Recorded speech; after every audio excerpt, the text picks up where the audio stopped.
Yeah, whenever y'all ready. All right, we're ready. Welcome to another episode of Come As You Are. This is your girl, Sarah. Hey, it's Vita. And we are lucky and blessed to have someone to grace our presence this evening. Yes. So do me a favor. For those that don't know who you are, just do a little introduction of who you are and we'll go from there. Peace, peace, peace. First and foremost, my name is Producer Plug. I'm an executive producer, marketing agency, and overall good person that works in the music and fashion film industry. Uh, Well, congratulations on all of that.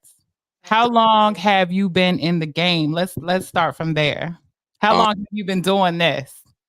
I've been doing this for like over like let's say professionally. I started like 2000. Okay. Right. And how I got kind of started inside the music industry is I was a street team member for Def Jam, and when I was in high school, like 1998, 1999. Hmm. And how I knew about to get like an internship is I have some great mentors. When I was in high school, I ran cross country, and they were telling me about they're going to college, and then they're like, hey, we need to do internship to get into to get into like this workforce. So I was like, man, I should start now. So by the time I finish college, I already have like a job or a position, or at least know the knowledge of it, right? Basic knowledge. And it took me to a nice rabbit hole, man. Like really learning grassroots marketing, A&Ring, and then the main thing, networking. I networked with so many people at a young age that to this day I still have these contacts and these resources, which I'm very, very, like I said, I'm very grateful for even meeting these people, and then for them even extending their hand for helping me out, throughout the decades. Right. So we were lucky enough to tap in with Jimmy, who happens to know you very well. And so we're grateful to even be able to have this interview with you tonight because I've been trying to get you on the platform for a while now, right? Everybody's busy and we moving and grooving. So it's a pleasure to have you this evening. So we want to get more into who you are, what you've been doing. I know that you're more than just a producer, Yeah. right? And so we want to get into every facet of who you are and what you do in the music industry. Yeah, so like I said, I started off street team member. Big shout out to Rob Love, OG in the game. If you guys know who he is, he's Yes. guy who like started a lot of the Def Jam movement. You can't say Rob Love, Joey Cash, Umar. Um, what is it? What's my other guy's name? It's my Brother Love is another brother. Before Diddy, this is Def Jam. This is 1998, 1999. Right. Paul Hassan is a good brother of ours, and it was at that time it was the Murderers. It was Jay-Z volume 3. It was first Ja Rule album. There was just so many albums from Master Flex and Big Cap, rest in peace. So many of these projects that I learned from, and eventually, back in the days when you make these things called mixtapes, Yeah. you make tape, and every Friday you go to these labels and you show them your mixtape, or you was like, hey, I'm at this club, and they'll give you free vinyl. Right. So I would just be like, hey, look, I'm doing my thing on these mixtapes. Obviously, I'm a street team member. Like, put me in, as one of the DJs to get the vinyl in advance. Because back then, you get vinyl in advance if you was a radio DJ. So you'll get a Jay-Z album a month or two ahead of time. Before. Right. So I end up meeting DJ Enough one day. At the time he was A&R. Mm-hmm. He signed Lady Luck. He signed Jinx to Juvie. Yeah. The Scarface soundtrack. He did a lot of cool stuff with Def Jam. Real cool. And one day I had the courage just to like go into his office and just chop it up with him.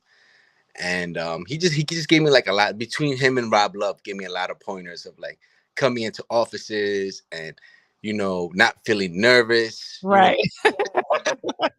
You're like 16, 17-year old talking to these like, veterans in the game. Like, Right. Yeah.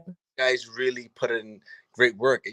Enough is a radio DJ outside of being an A&R for Def Jam, right? So Right. uh one day I go and see Enough and we're just chopping it up and he's like, yo man, can you put this new Lady Luck joint on your tape? So he will give me music and I put it on my tape. And one day I told him like, yo, I'm having a hard time getting Mm. vinyl for my tape, or Mm. just going to the labels.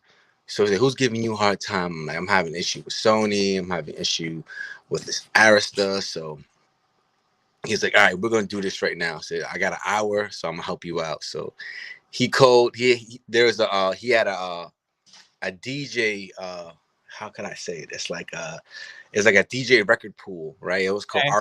RPM, and the guy who ran RPM, his name Mhm. is Renee McLean, right? So him and Renee McLean are like partners and do this RPM stuff. So I'll go and get all the records from all the labels, and like once a week, I'll just go to RPM and I'll get the vinyls from the vinyl from him. And then what ended up happening is he called every label that was giving me an issue personally. Nice. He was like, he'll call them like, hey, what up? It's DJ Enough. Like, yeah, honey. Oh yeah, what's up, Enough? Yeah, we just sent you. I was like, yeah, this is my one of my personal heavy hitters. Like, can you put him on the list? So he called every label and put me on the mailing list. Wow. That speaks volumes to who you were and how much respect Exactly. you had so early in life. Yes. And then I think the best story ever I ever heard. And I'm young. I'm a teenager at this time. Right. Is there's an A&R. His name is Mark Breezy. If you guys like Google his name, he's a Def Jam A&R. He did like the Method Man albums. He's a West Coast dude. He's like a West Coast Mhm. legend. Like, Okay. a lot of people from the West Coast know who Mark Breezy is. Like Jelly Roll, Battle Cat, like a lot of these dudes Yeah. rock with this guy. He's like to this day, like people are still like he has a lot of I forgot this one producer. He rocks with Dr. Dre, but he was working with the homie. Uh-huh. He's like I walked by and he was like, yo, come in the office, man. I want to talk to you for a second. And I'm like, yo, what's up, Breezy? He's like, yo, man. He's like, yo, you're doing a good job, man. Like I really, they're talking highly of you in this bit in the building. I'm like, what are you talking about? He says, yo, you know Laos? I'm like, Laos? I'm like, I don't know Laos. He was like, yo, Kevin Laos talked about you today in our meeting. I'm like, what Wow. are you talking about? He was like, it was Leor. There was a bunch of people in the meeting. He said, there's some kid on the 28th floor doing amazing things. I don't know where he's from, but you need to tap in with that energy and be with him because he's making all of y'all look like clowns right now. I don't know where he came from or who he is, but and I was like, I don't. He said, Kevin Lyles? I'm like, I never met him. He's like, well, keep up doing what you're doing because He Yeah. knows you. You bringing that fresh energy so that now they haven't seen in a minute. You was bringing it to the table. so now it was like maybe 5-6 years ago. Mike Dean had a label situation at Warner, and Uh-huh. time I was managing situation over there with Dice Soho. So he was like, yo, go over there to the Warner Grammy party, to represent for me and the label and stuff like that. And when I get over there, I see Kevin Lyles. And he was like, Def Jam alumni, 1999. Gustavo Guerra, come over here, give me a hug. And I'm like in my mind, I'm like, how the hell you know about me? Like, are you really like keeping like an eye out on me? And I'm like, what up, Kev? And he's like, yo, man, I'm so proud of you. If you need anything, this is my personal number. Lior always talks because I did some stuff for Lior back in the days for an artist named Adrian Young. He said, Lior took volumes of you. and I'm just very proud of you, man. Anything you need, just let me know. I'm in my mind, I'm like, I'm not drunk. Like, this, is he really talking to me like this? And it's like, and I'm talking about, these are major people there. I'm talking about Julie Greenwald is there, Mike Kaiser is there, John Platt is there, the guy who cuts everyone's publishing check. And they're all like, John's like, hey, Gustavo. In my mind, I'm like, they really know me. Like, this is this because for me, I'm so to myself. I'm so into my own world, and Right. I'm not worrying about these people. Yeah. But when I get into these like big functions, they know who I am. So I was like, damn, I'm doing something right. If Yeah. you guys know what I'm doing. So it was a humbling feeling down the line, seeing Kevin Lyles and him telling me like, yo, I'm keeping my eye always out on you, and people talk about you. I got your back. So it was cool. It was cool. Like the work pays off, kids. Do the work. Hard work pays off. Yes, indeed. So, what do you think sets apart a good producer versus a great producer? Listening to the artist. Okay. It's not about you. It's about the artist. Yeah. So when you're dealing with, go ahead. I'm sorry. No, keep going. No. So when you're dealing with different artists, how do you tap into what they need? What is the one thing that or is there a key thing that you look for in every artist? Like, okay, I know what I need to do. Everyone is special in their own right. Right. And for me, what I've been doing is I get to know this person. Mm-hmm. It's not really just I'm gonna do it. Let's get in the studio. Like, right. Let me get to know who you are as a human being. Yeah. Because a lot of the great records that people have cut throughout the years was been about their lives or let me tell you two stories. No, please. Let me tell you two stories. All right. Rest in peace. This is my very great mentor, a very good friend of mine. His name is Bobby Womack, like one of the biggest soul singers of our generation. Yeah. Influenced so many people. I mean, the Rolling Stones, the list goes on, right? Yeah. So it was just like hanging out. He's doing a rollout for his new project at the time, Bravest Man in the Universe. And he's telling me these stories, right, of records being made. Mm-hmm. And I was like, yo, how did you make If You Think You're Lonely Now? Right. It's like, oh, this is easy. He was like, so I have a band member, right? He's having a hard time being on the road with me because, when we have a new album out, we're traveling. We're going to city, state to state every night. So he's having a hard time with his old lady. So one night it's the draw of everything. They get into a bad argument. Oh, how do you expect me to pay the bills and take care of the family? And he's arguing with her, and he goes on the phone and yells, "If you think you're lonely now, baby, wait." Smacks the phone, and he breaks the phone. And he looks at him and says, "That's it.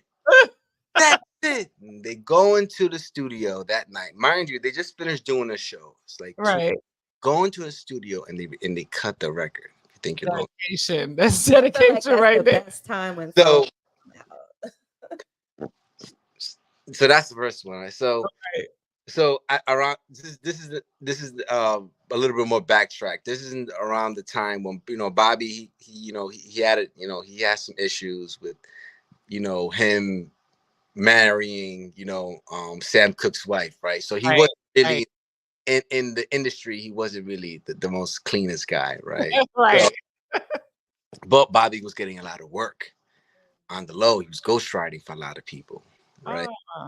And he was killing it. And he's like, so he get a call in from Janis Joplin to come in, and he knows Janis, very good friends with her, right? Very good friends with Jimi Hendrix. Like all the Jimi Hendrix stuff, Bobby taught him. I'm, All I'm- that, all yeah, I love Jimi that, Hendrix too. all that behind the back and all that Yeah. stuff. That's Bobby Womack. That's his friend. They Wow. exchange about it. So he's in that little circle, Yeah. in that little circle. So she's like, damn, Bobby, like, but but is this Bobby Womack? It's like it's not right. Right. Right. Man, Bobby, you come through with the threads and the gold shades, man. You glowing, baby. Like how you doing this, right? And then he's like saying, then you have like the latest Mercedes Benz, how? Like I'm on the radio, I'm on TV, like I don't got what you got. Right. And he says, baby, sometimes you gotta pray for it, right? Mm. And she's like, you're right, Bobby. I gotta pray for it, right? So she gets a guitar. She goes inside the booth. She tells the engineer to go, and she goes, 1, 2, 3. Oh Lord, would you buy me a Mercedes Benz? And that's how that song was made. That's crazy. In the moment.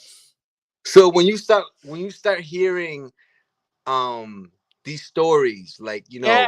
lose everything around me comes from a guy named Raider Ruckus. It's what they're homies. That's the home, one of the like the real like day one friends from Right. the like that's meth and street lights guy. Like he started that. Cash rules everything around me. That's him. Right. Okay. So when they're making this song, they're like, yo, cash rules everything around me. Cream, they're like, Yeah. and Raider Ruckus is like, yo, take it. Like I don't. I will be named in hip hop history for helping you guys make this record, right? Yeah. So you start learning when you start hearing these stories, right? You start Yeah. learning how these records are made. You know, even with myself, even doing records personally, I just get to know these people, right? Like I gotta get to know who you are, right? Like Right. because then it becomes more of a comfortable spot to make Right. with people, right? Like people is a very vulnerable place to make music sometimes. When people Yeah. don't really understand you know, it's very spiritual. Hmm. Sometimes people can do it very naturally, and sometimes you really gotta tap into yourself to Right. to get right. To, Yeah. but yeah, that's how my to the point is, everyone has a different format, Yeah. but you have to get to know these people, for these things to come out, and artists are very good at that. They know how to take other people's pain and sorrow and make Right. beautiful art out of it, which is big. That's Yeah. what makes them so great. Yeah. Mhm. So out of all the artists that you've had an opportunity to work with, oh, sorry. Go Go for ahead. it. Go ahead. No, Ask. finish it. I love the way you started it. Out of all the artists that you've had an opportunity to work with, who is one of your most memorable or one of the, you know how you have artists where they're difficult, right? So you might have a difficult artist to work with.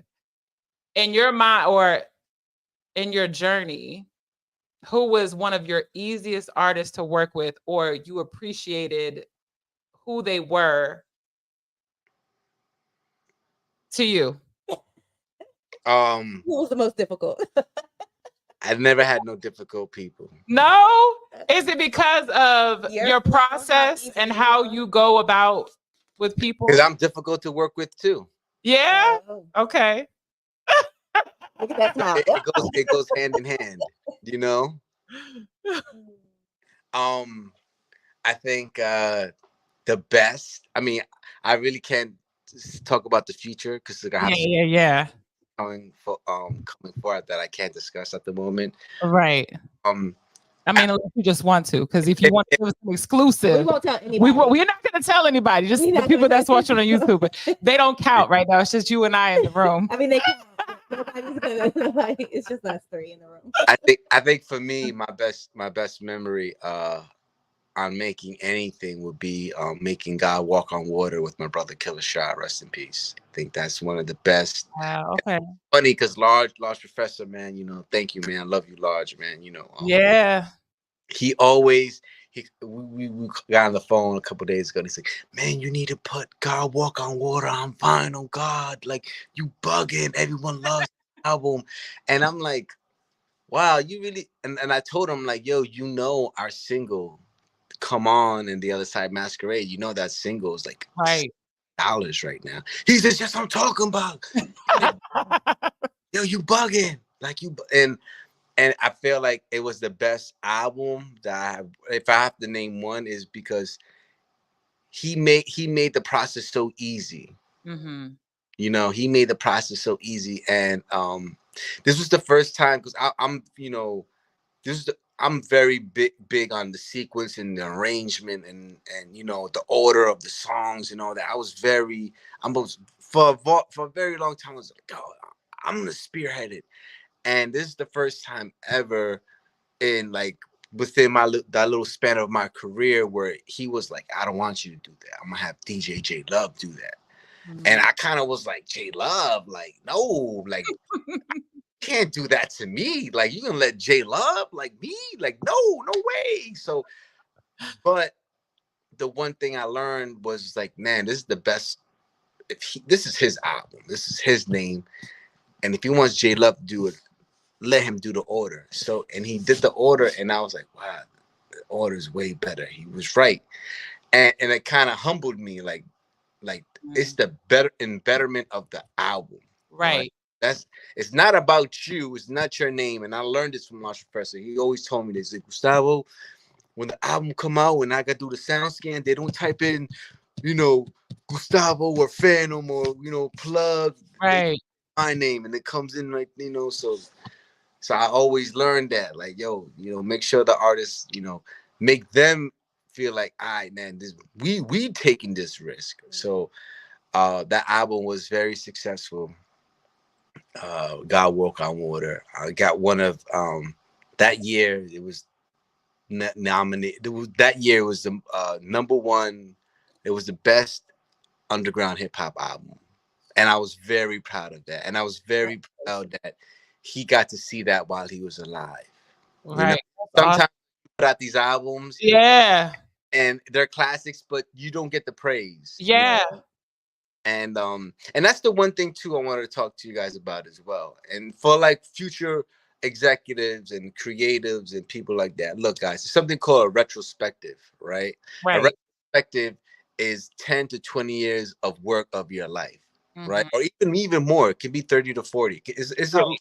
difference. From different art forms have different retrospectives, right? So now I'm in 20 years of my career, and now people are reaching out to me for projects I did 20 years ago. So, guys, listen, do the work, learn the trial and error, right? You're gonna work with artists that they might be a little bit difficult, but you learn how to work with them. So when you ever meet an artist that is kind of like that, you know how to maneuver and make the project better for them. Because sometimes, a lot of artists and creatives, we're all brought up in different environments, right? Right. So not everyone was loved, Right. and especially in these industries where it's not about love, it's about how much money you can make for Right. the company, right? Yeah. So it really, like, hurts the actual overall art, and hurts the actual overall person as well. So I feel like that's super important for us to, like, kind of, like, understand, you know. Listen, he's dropping gems, so you better be taking notes. Listen. You better be taking notes.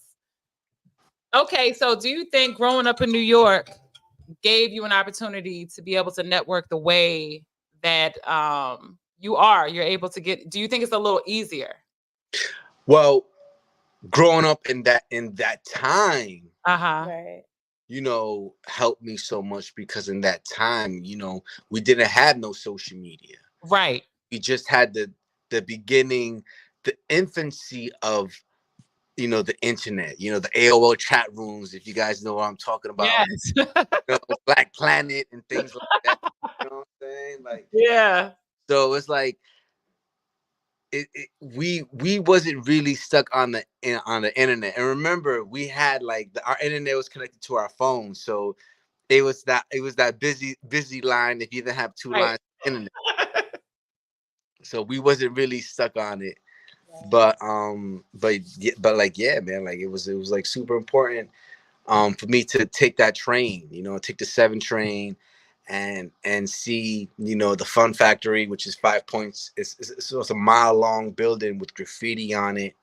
And the cool thing is I'm born and raised in Queens, Flushing, Queens, home of Lush, Professor, Royal Flush, Neat the Yes.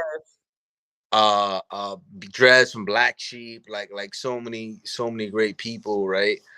And and when I leave Manhattan and come into the city, the first thing I see from that 7 train is that graffiti, right? Mhm. And even being a young man, being 12, 13 years old, taking the train by myself and seeing the graffiti in the train all over, the whole thing is bombed.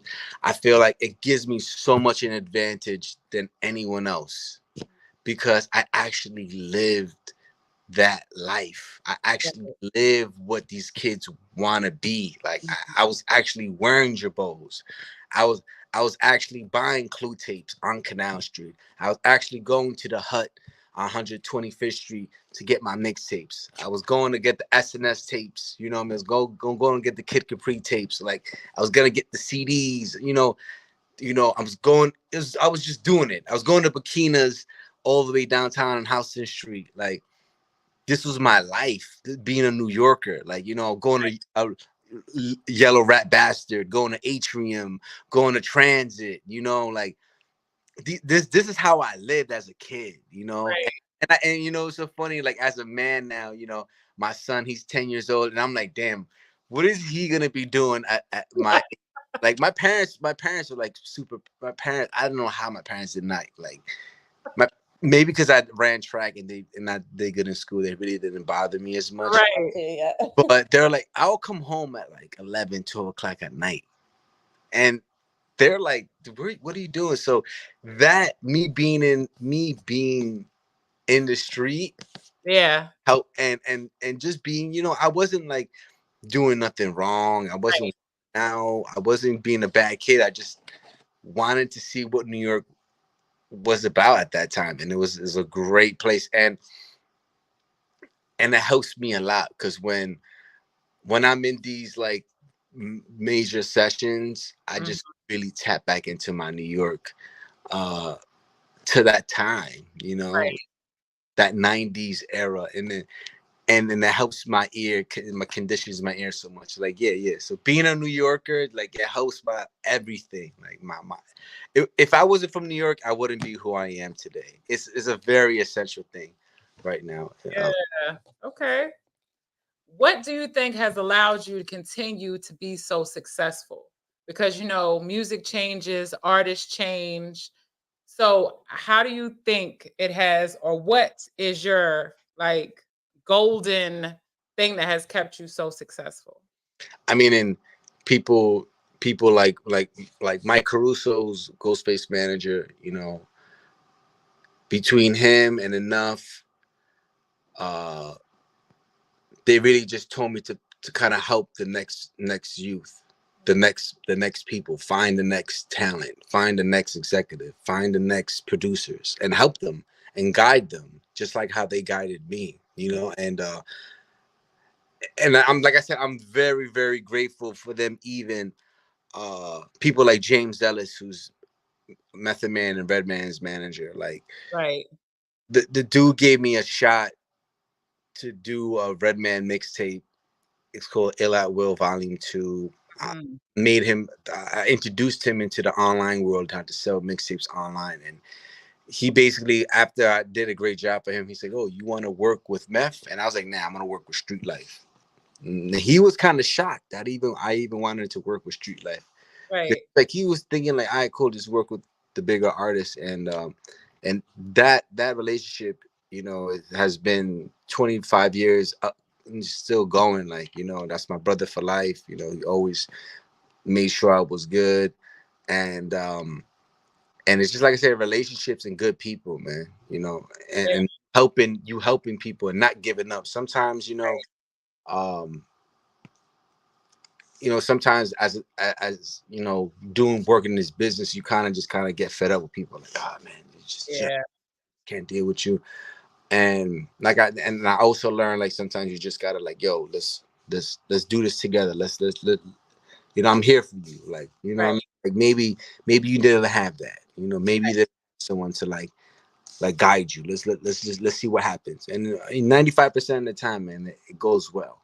It goes well. So I think that's super important. Help the next people up, guide them, and give them advice, man. Because and I'm like, this is big. Like I said, so many people have done this for me, so Right. I have to do it. It's like a duty of mine to do it. Yeah. When people know that you're genuine, they have a tendency to flock and stay, right? Because they feel your energy and they're like, oh no, this one, he's real. So that speaks volumes. So what made you want to get into this type of field? Like, at what age did you know that you wanted to do this? I always, I always do. I wanted to do music when I was a little kid. My sister, she had like a first communion, and I just finished watching La Bamba like 150 times. My movie. So Lou Diamond Phillips is my guy. He's my Yeah. Love I thought he was the real guy. I'm not even gonna lie. So we had like an organ. My dad had like an organ, like a piano organ. Like, it's the 80s. Right. Yeah. Yeah. I don't know why my dad had a piano organ, but he had a piano organ in the house. And I don't know, out of nowhere, I just went on the piano and I'm like, hold on a second, I got a little song for you guys. And I just started singing La Bamba. Yeah. And people started like cheering for me. I'm like, oh, this is cool. I'm like, all right. You should do it now.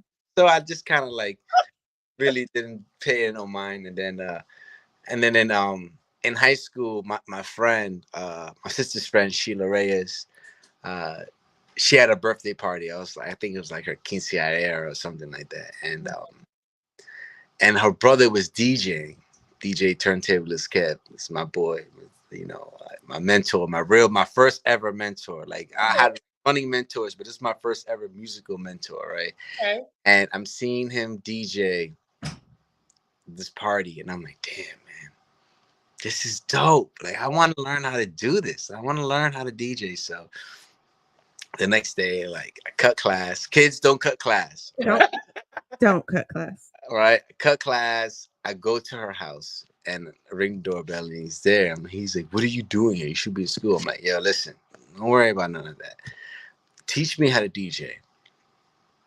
And he was like, "All right, first and foremost, if my mom comes here, she's gonna call your mom, and then I can't teach you. So tomorrow, and like when my sister gets here from school, you should come with my sister, and I'll teach you how to DJ." Right. And I'm like, "All right, cool." So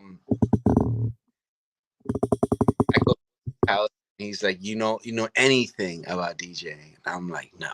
He's like, "Well," he gives me this VHS tape, and it says DMC technique, DMC turntable battles. He says, "Look at this tape and learn from these guys." So I'm seeing like Rock Raider, Very Young A-Track, Executioners, and these guys are just killing it. I'm just sitting there studying, like, damn, these transitions, the crab scratch, this and that. Right.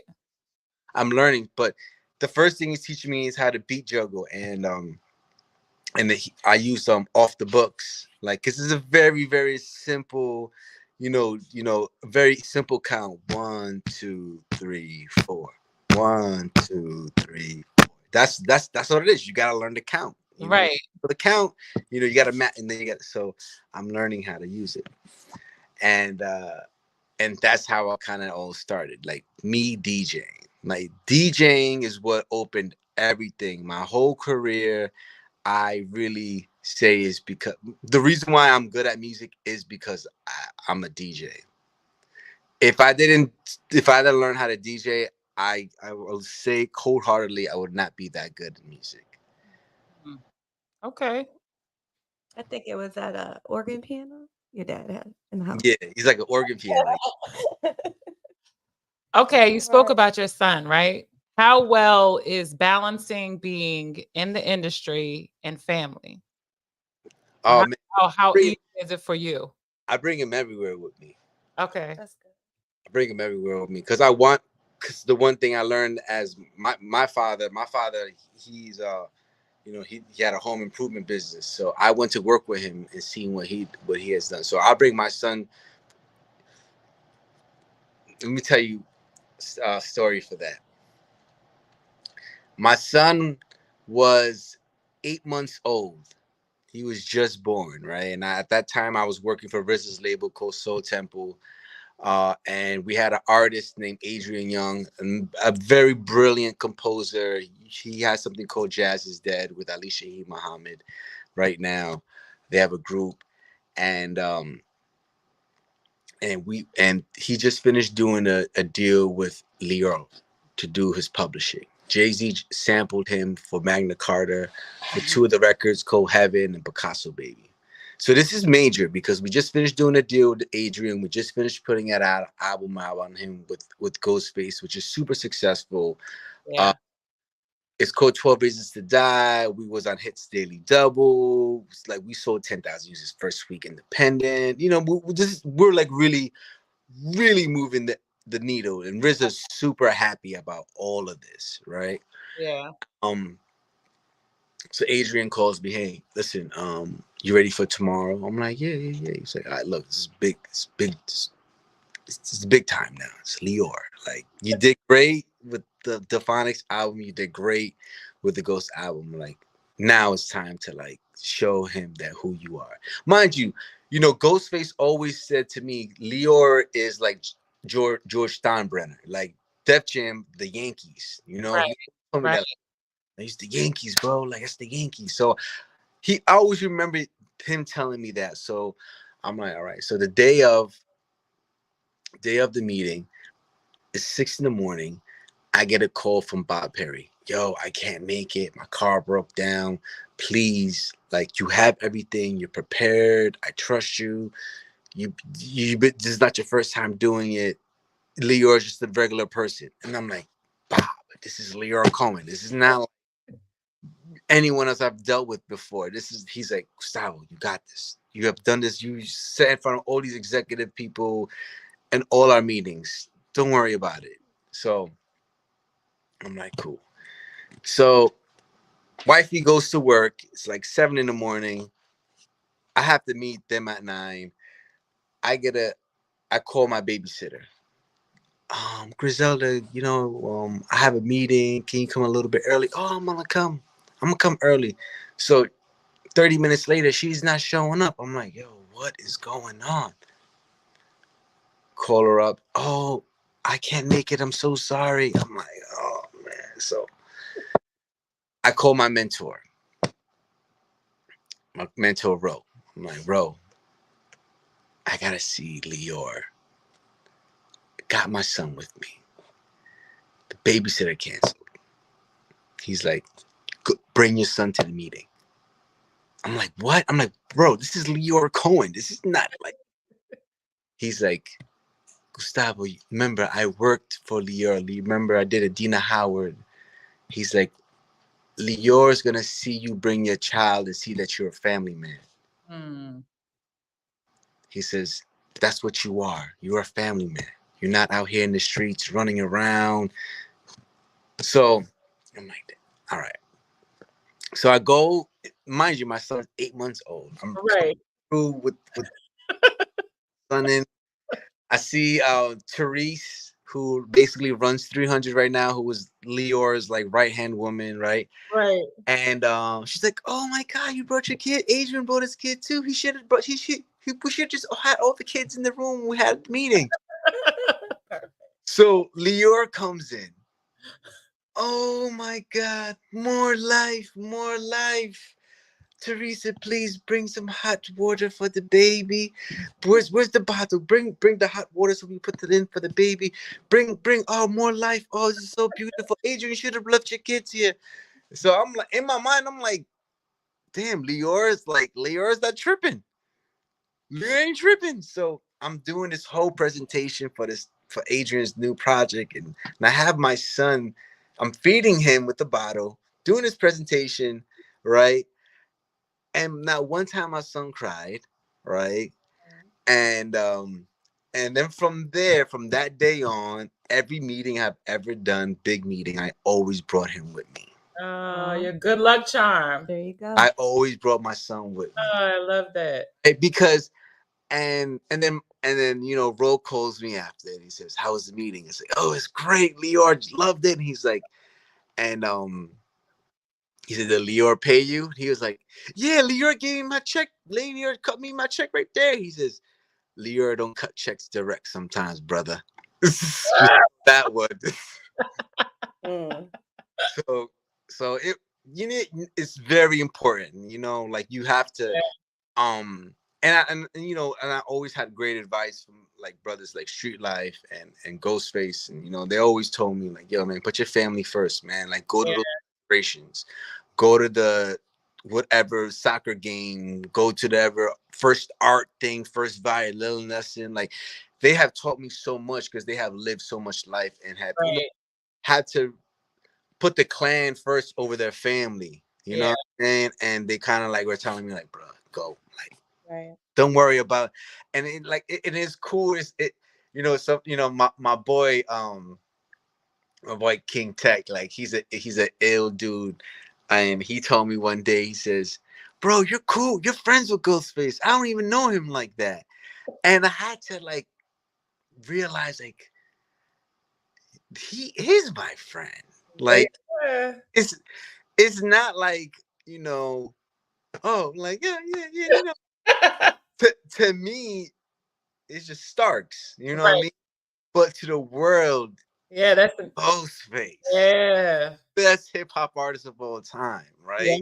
So, and it's so weird. And like I said, my relationship with him has spanned 20 years, and I'm just so, he surprised me this year with this 50 years of hip hop song Yeah. that we did with each other for Red Bull. I saw that. I didn't even know he picked the track until maybe months down the line. He told me he recorded it when I gave him the beat in May, and they released 2 months ago. And I mean, it went viral. I mean, I have never ever did this. I mean, I have worked with so many other producers and so many um songs through my label and albums through my label, but I never produced a song. Big shout out to my big bro, like my like this is like when I say this is my day one, this is the guy who I like started my whole music career with. Ben Grimm from the Now and Laters. Like it just feels good to like make music with your brother, and Right. and people are like, this is a 10-year-old beat, and people still love it, and we went viral. Like I mean, I opened up my phone and every video was that Ghostface video, and I was just like, yo, what's going on right now? Like, is this even real? And it's just like he called me. He's like, yo, like, what the hell is going on? Did you break the internet or something? Like everyone's posting this song, and it was like the most like humbling experience I've ever had. Like from hearing your song on the radio, being produced, from going viral, it's just like Right. it was crazy. And I told him thank you for the opportunity. Like I really said like, yo, bro, you have helped me a lot, but I've never ever put out a record that you make that it just went crazy. And he was like, nah, man, we got more records anyways. So I'm really happy about that, Yeah. so yeah, like big shout to Ghostface, man, for real, man. Right. Big shout to Starks, man, for real. So let's talk about it. You were talking about this particular album, this particular song, right? So out of all the work you've done, right? What's that one thing that every time you hear it, or it's that it puts that soft feeling in your body, like, yeah, this was it. Like this is the one that I appreciate the most. Real quick. So big shout to my boy Travis, Human Head record store I will be going to. So I did this album in 2004. It's gonna be 20 years next year, right? So when I be talking about like a retrospective, Yeah. did this album. This is my name on it, this is my credit. on my A&R credit. So I did this album with Old Dirty Bastard before he passed away, and I never met Old Dirty Bastard. Wow.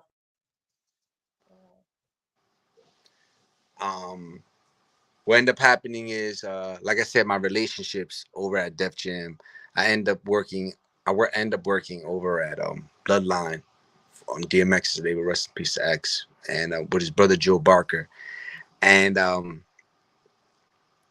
the time I started to A&Ring for this label called Sure Shot, and I was just hearing like a lot of things about ODB in the Rockefeller building, like yo ODB, like they're working, they're trying to like find a record to stick, right?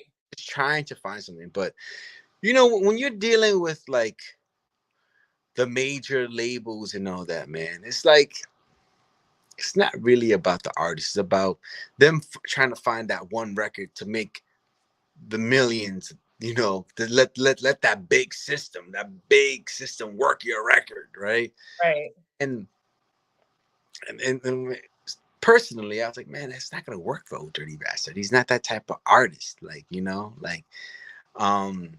so I reached out to my boy Ramses, Rockefeller, and I was like, yo, what up, ODB?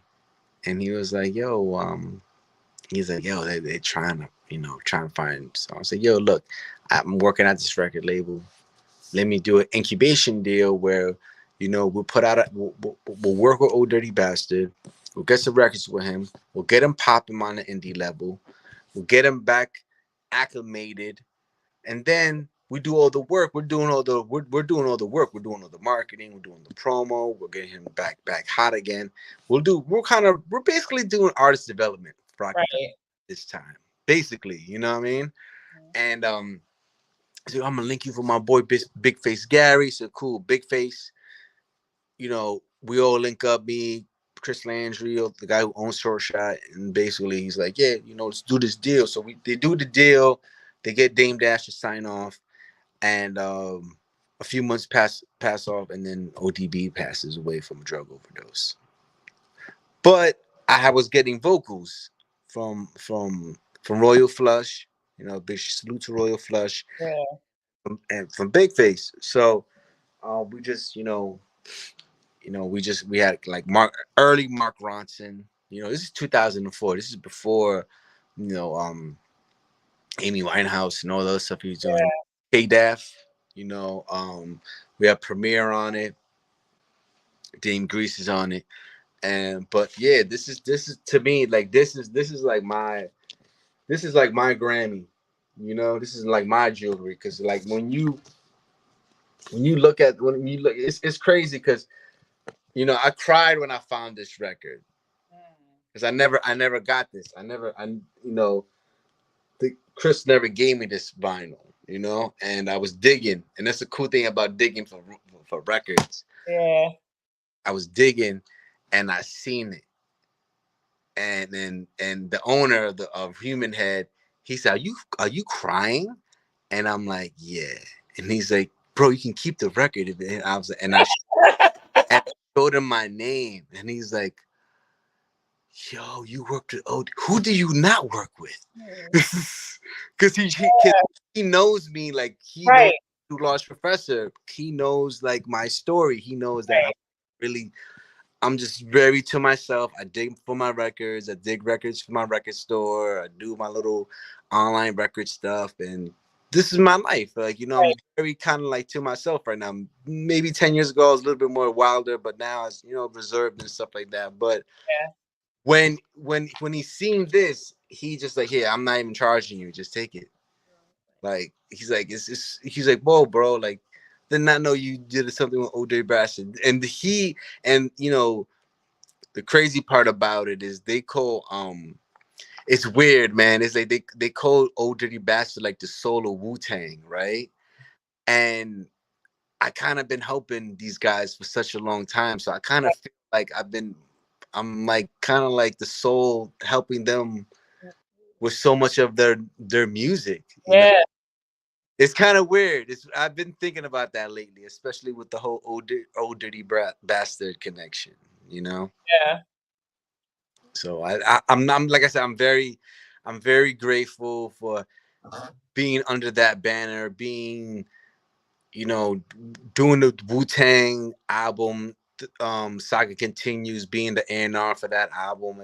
You know, Street Life Squad Up record with Method Man and Havoc, like that was just like another classic record, to the point where the Yankees licensed our song and it became the Yankees team song, first ever hip hop song ever licensed from the Yankees to be a team song for a major league thing. They had Street Life and Method Man shoot for it. Like, it was just like I said, man, I'm just always, and I told RZA all the time. I seen RZA for the 50th anniversary of hip hop, for a series, and I always said thank you, man. Like, I really appreciate everything you've ever done for me, as, like, you know, like, as becoming a first time. Like, when I first had my son, he gave me so much great advice. And even like when my father passed away around that time, so he's just the best. Like I said, like, I'm so like dead, like, in like, I Yeah. owe so much to the Wu-Tang Clan, you know. Yeah. It's crazy, you know, and to hip hop, man. Cause hip hop really saved my life. Cause I don't know if I would have a regular desk job. If it wasn't for hip Regular 9 to 5. I'm struggling. So we talked I about so I many don't know what positive else be things. doing if I wasn't doing music. To be If you wasn't doing music, you don't know what else you would be doing. This is your life, right? This is what you were born to do. I think if I was gonna do something, because when I went to college for my first semester of college I went to York College. My major was computer science, and I had like an advanced um coding, and I Uh, did very well, but I messed up on my financial aid, how to fill it out. So they wanted me to redo uh those classes, and I told my mom, like, I'm not doing that. Like, I bust my ass. Like, you see me sit there, not go out and learn this stuff, and for me to fail, not to fail, but right. you're not Technicality. ask me because my financial aid didn't Yeah. aid. I'm not doing that. I said, Mom, I'm gonna kill them if that ever happens again. I'm Yeah. not I'm not living my life like that, you know. And it worked out, and it worked out for the best, For a you know. reason, they say. Yeah.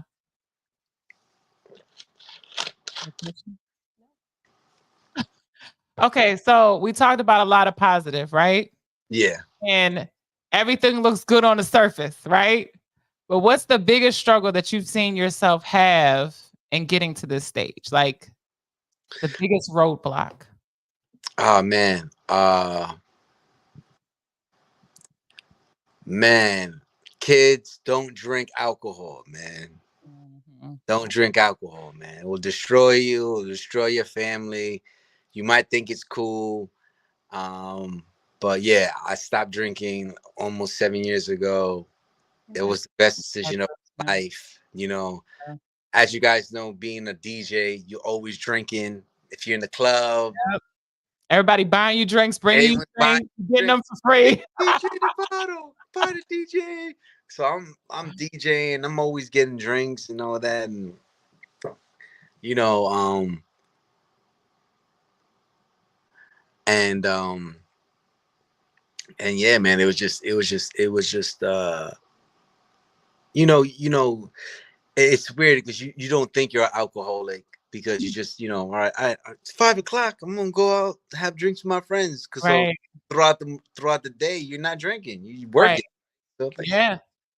and eventually it just caught up with me, man. Eventually I had to really find some real reflection and just, you know, and be like, you know something, man, this is not gonna help me Mhm. propel to the next level of my career, Right. right?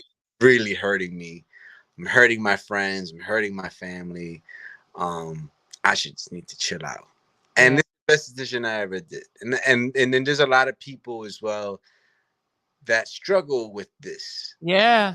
right? And Oh, I'm very, very, very, very grateful that God uses me to speak to these people, you know. And I cry with them, and I tell yeah. them, some bad shit that I've been through. Like, yo, Right. not cute, man. It's not cute that Yeah. you black out and you wake up and it's like you're in a park. Yeah. Mhm. Like, it's not cool, bro. Like, it's not cool. So, um, and you talk to, I talk to men and women about this all the time. Like, yo, like, what's bothering you? What's really bothering you? Right. Like, That's the issue. and that's where the whole me stop drinking really helped me with my music, because it really tried to like tap into people themselves. Like, what's Right. really happening to you? Like, what Right. did something happen to you when you was a kid? Like, did something happen to you when you was an adult? Like, let's talk about it. Right. Let's get it out. Yeah. You know, and Yeah. and sometimes people don't never had that, and Right. I'm so grateful to have like a strong family. Like, I'm very, like, if it wasn't for my family, I know I would have been so in a horrible place. And it was my three sisters, my mom, my wife, that, like, big shout to my boy Mike Dean, who really really like put me like, bro, you're too talented to like throw your gift away like that. You know what I'm saying? Yeah. So yeah, and I don't like making excuses for myself, but also, the loss of my father. I Yeah. never had a strong male figure in my life next to him. Like, like, so he's the dude that taught me how to be independent, how to have your own business, how to be a boss, have your own, and provide for your family, so Yeah. so Condolences, by the way. yeah, it's been some time. He passed away. He recently, his anniversary is on was on Halloween, right? And Uh, but I also learned from that, like, what he has given me. And like, I'm raising my son now, and my son, he's just like, I'm like, damn, you, everything, like, now I'm seeing it from my father's lens, like, right.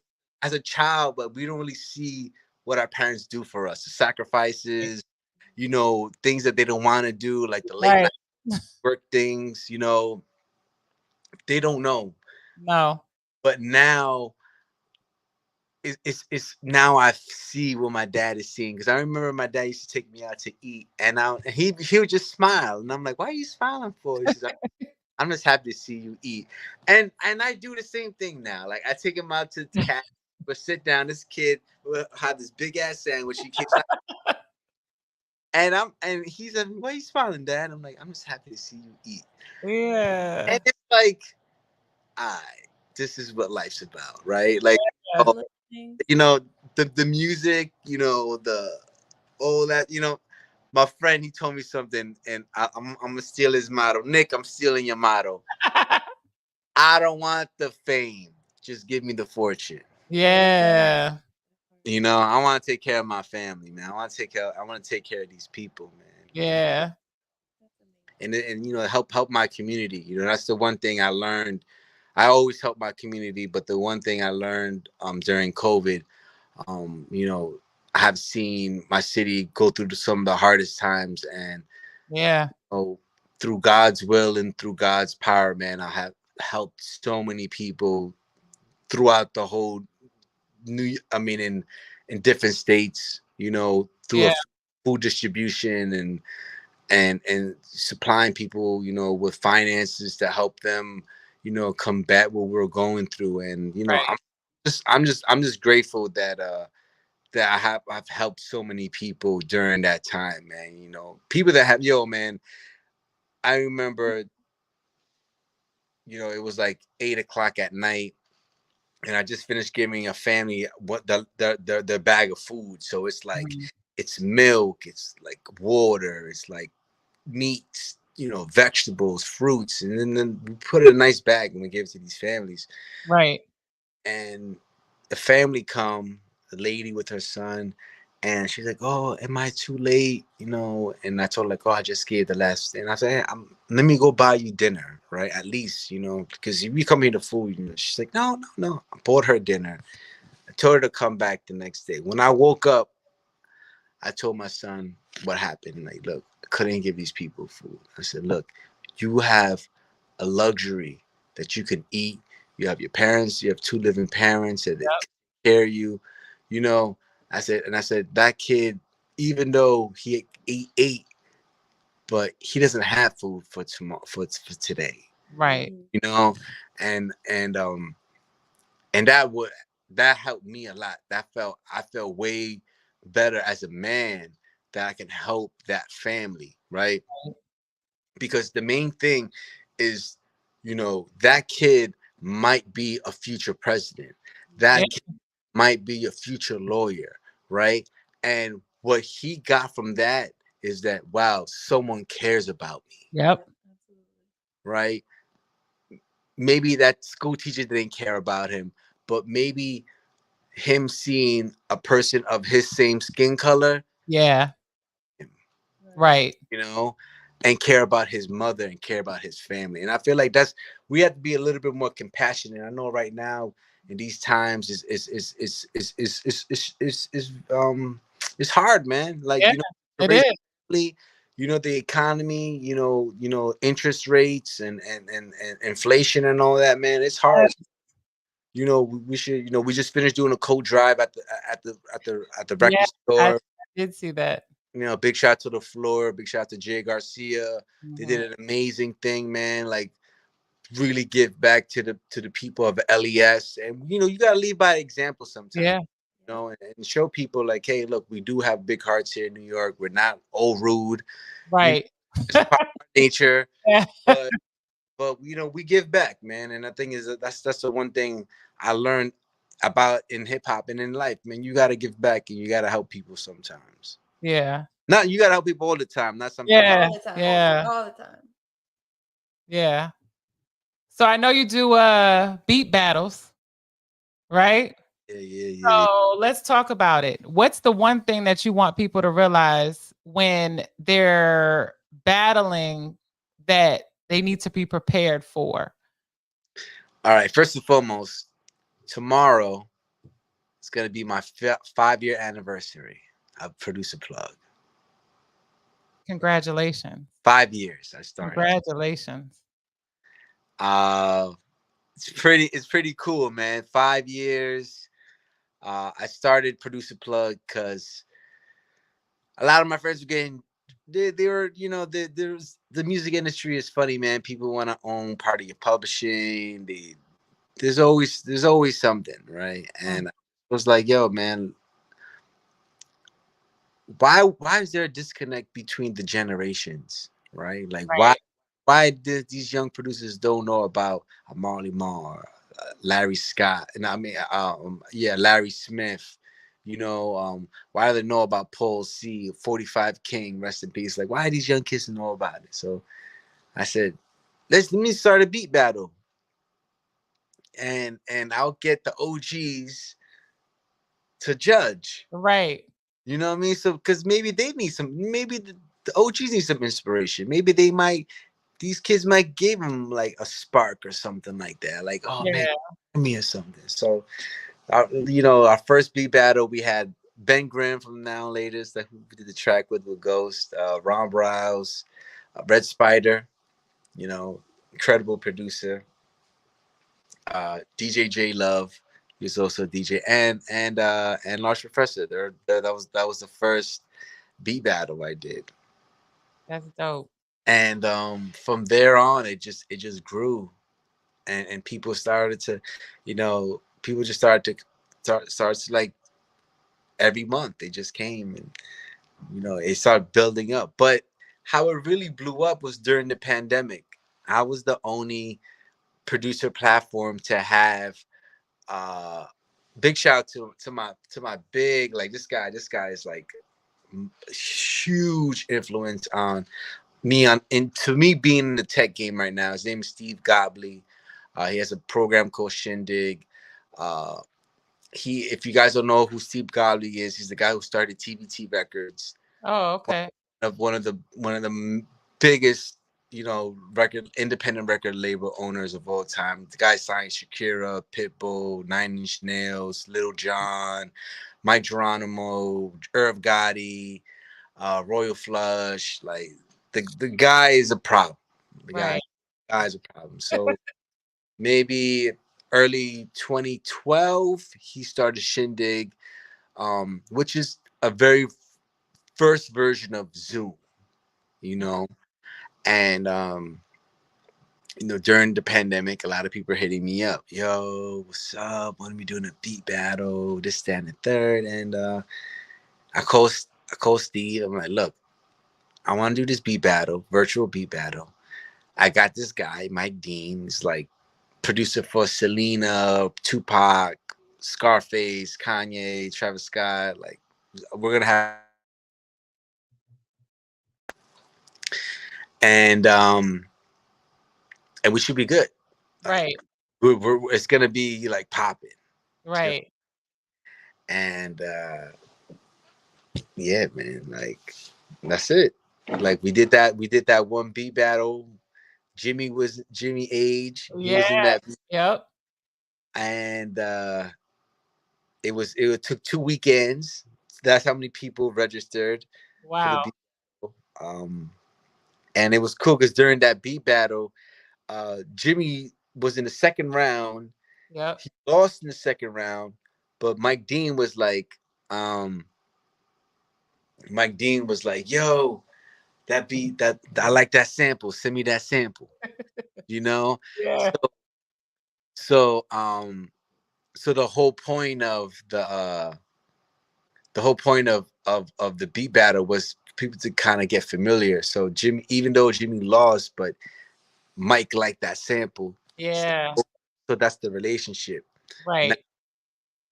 the real reason I made the beat battle is when you're in those rooms, it's like a beat battle.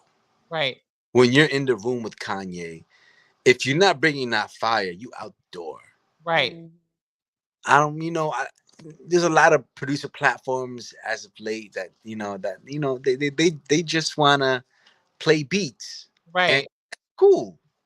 But when you in the room with the RZA, when Yeah. you in the room with a Mike Dean, with you in the room with a Kanye, when you in the room with like the elite of Yeah. the rap game, Right. hip hop with a large professor, if you ain't bringing that heat, you can't be around us. Right. That's just how we've been always Right. that's taught. It's about having the Yeah. baddest production, right? Like we're not just gonna, oh, we like you and the beat sounds cool, so it's like we trying to raise the bar. Elevate. Yeah. So it's like, so the beat battle is really in preparation for them being in them big rooms. Right. The guy who won the Mike Dean beat battle, the first one I met Jimmy Age on, he is now Little Uzi's engineer.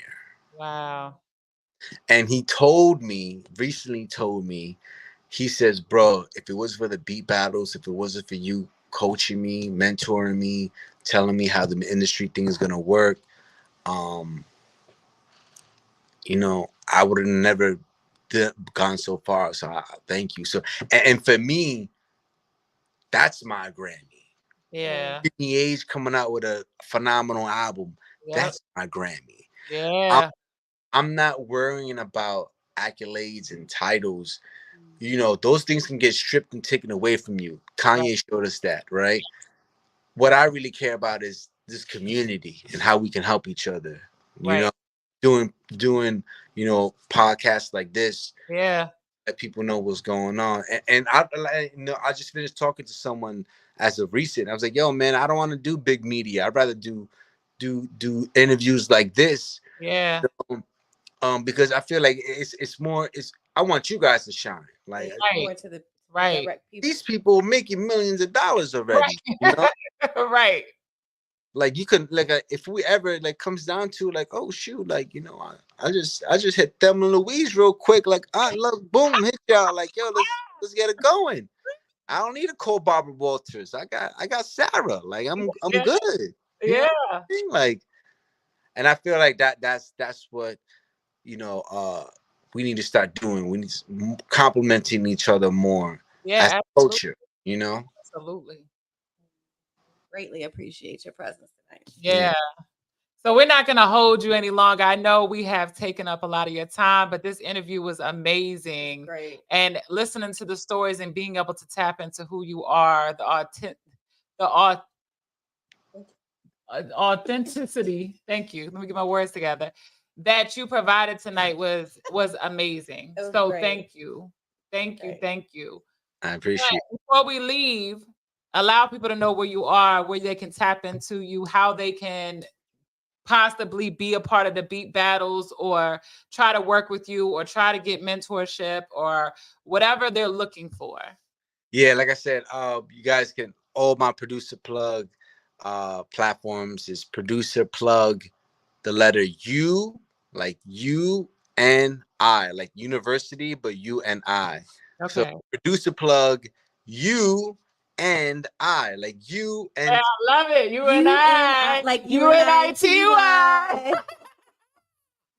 Yeah. you see? Ah, yes. Thank you. Thank you. Thank you so much. Thank you, producer Plug. Thank you. I appreciate Hey, we coming to New York so we can meet We you. are coming to New York. Sarah invited herself to New York yesterday, but she didn't know I was tagging along. the 15th, which We'll is be in next New York. Wednesday, we have a screening, a private screening of our TV show that we're putting out called The Breakbeat. It features myself, Big Boo, my friend Amar, and the late great 45 King. This is his last appearance on the big screen. So we're gonna be putting out the show through Tubi, and so I'm really happy to be putting it out. It took us a long time to get edited and everything. So if you guys are available next Wednesday, I'd love you to come out and watch. And it's 15-minute show.